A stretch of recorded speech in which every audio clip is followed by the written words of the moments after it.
His 2018 Chevy Tahoe slammed into a Chevy Equinox, killing 30-year-old passenger Michael McCroy.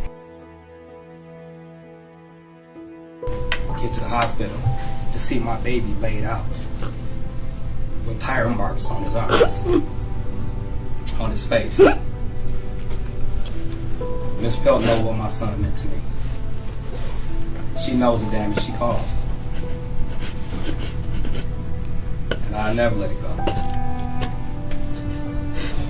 Mr. Jones, thank you. Red, you got any zingers for the crowd? No? How about you, Daddy? Yeah, I got one. You're a fat fuck. 911. Major accident. Okay. There's 2 vehicles. One person is laying on the side of the road. Was he thrown from the car? Yes, lots of blood. The impact sends the innocent motorist flying through the windshield. It was Jeff Kudlakic's 23rd birthday.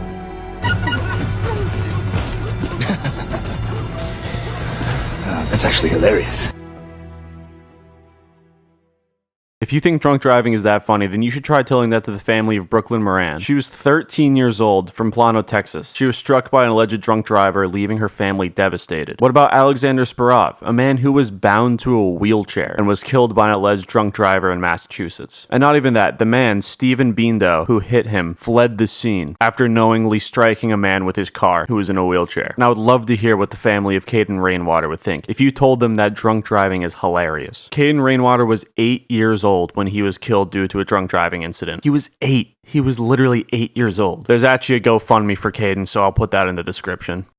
Yo, what's up? I apologize for the playful gameplay in the background, as the topic of this video is not playful whatsoever. TikTok has taken a very weird liking to the idea of drunk driving, and it's becoming so popular that people who are making jokes about this are getting millions and millions of views. I take a large issue with this because I've personally been affected by losing somebody from a drunk driver. I want to start with this. The people who are in the intro of this video, please do better. It's not funny at all. Honestly, it's disgusting that anyone would joke about something that literally kills people, leaves mothers, fathers, sons, daughters, friends, and family completely devastated. I haven't seen anyone discuss this, so I figured I might as well do a really quick video about it and just sort of spread some awareness and some facts. And also, if you actively drink and drive knowing the consequences, that is so goddamn irresponsible. And as grown adults, you need to be doing better. And I already know that there's just going to be these frat guys or wannabe frat guys who will say, dude, it's just a joke. It's not that serious. It kinda is. According to the United States Department of Transportation, every day about 32 people in the United States die in drunk driving crashes. That's one person every 45 minutes. That is a mother, a father, a son, a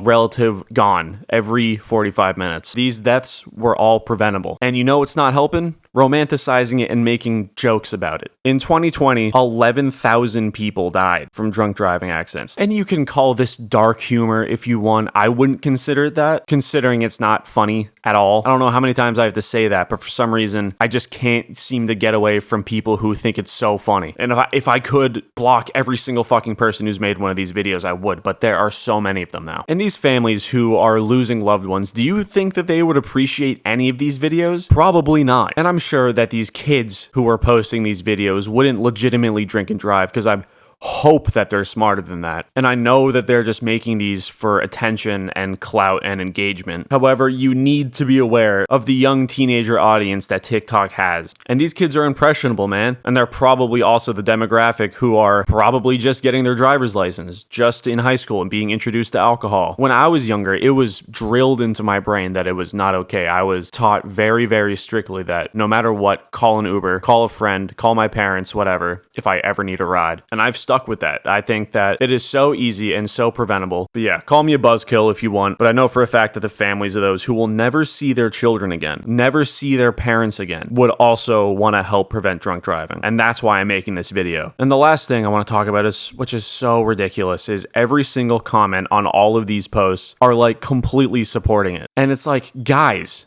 stop. What is this? I promise if any of you had to go through what some of these families have to go through, you would never fucking joke about this. All right, well, I don't want to drag on because, I'm not the most educated on this topic, but it's just something I wanted to talk about. All right, well, see ya.